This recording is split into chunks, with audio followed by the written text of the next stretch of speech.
శుక్లాంబరధరం విష్ణుం శశివర్ణం చతుర్భుజం ప్రసన్నవదనం ధ్యాయేత్ సర్వవిఘ్నోపశాంతయే. 29వ రోజు బద్ధ చతుర్దశి. ఈరోజు మాస శివరాత్రి. శివారాధన జరుపుట శ్రేయోదాయకము. 29వ అధ్యాయము ద్వాదశి పారాయణ మహత్యము. విష్ణు చక్రం అదృశ్యమైన తరువాత అంబరీషుడు పాపరహితుడైన దుర్వాస మునీంద్రునికి సాష్టాంగ నమస్కారము చేసి, తదుపరి మునివర్య, పాపకూపంలోని పడుతూ ఉన్న గృహస్థుడినైనా నన్ను క్షమించి నా అతిథి సత్కారాలు స్వీకరించుము. మీరు తిరిగి నా గృహానికి రావటం వలన నేను రక్షించబడ్డాను. నన్ను మీరు రక్షించటానికే వచ్చారు. లోకాన్నంతటినీ భయపెట్టే మీకు భయం ఎక్కడిది? భయం అనే వంకతో నన్ను రక్షించటానికే మళ్ళీ మా గృహమునకు వేంచేసితిరి.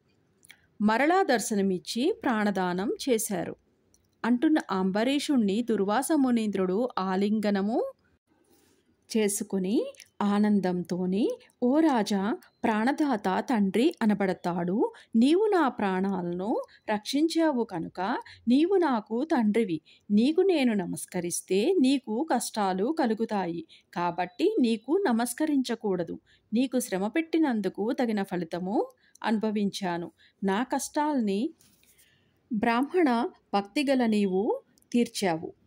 నీతో నిస్సంశయముగా భోజనం చేస్తాననియు అతనితో కలిసి భోజనం చేశాడు. ధర్మజ్ఞుడైన దుర్వాసుడు దయాళుడు, ధర్మములు తెలిసినవాడు, విష్ణు భక్తుడైన అంబరీషుణ్ణి పరీక్షించాలనే ఈ ప్రయత్నం చేసి అతని భక్తిని నిరూపించి అతనిని పొగిడి దుర్వాస మునీంద్రుడు వెళ్ళిపోయెను. కార్తీకమున హరిబోధిని అగు ద్వాదశి సకల యజ్ఞాల ఫలితాన్ని ఇస్తుంది కనుక దానాల వలన ఫలితము వస్తుంది. పుణ్యతీర్థాలన్నింటా స్నానం చేసిన ఫలితాన్ని ప్రసాదిస్తుంది. కార్తీక శుద్ధ ద్వాదశి ముందు వచ్చు ఏకాదశి నాడు ఉపవాసం ఉండి రాత్రి జాగారం చేసి, ద్వాదశి నాడు బ్రాహ్మణులకు దానాలు చేసి భక్తితోని పారాయణం చేసినట్లయితే అతని సకల పాపాలు హరిస్తాయి. కార్తీకంలోని శుక్లపక్షంలోని విష్ణు వల్లభుడు అయిన ద్వాదశి కొంచెము ఉన్నా ఉత్తమ లోకాలు పొందగోరే విష్ణు భక్తులు ద్వాదశిని విడవకుండా పారాయణం చేయాలి. కార్తీక శుద్ధ ద్వాదశి నాడు చేసిన దానము, పారాయణము మహాఫలితాన్ని ఇస్తుంది.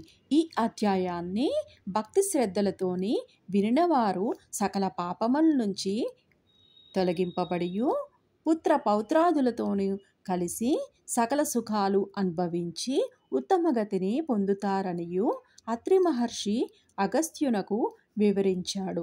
29వ అధ్యాయము సంపూర్ణము.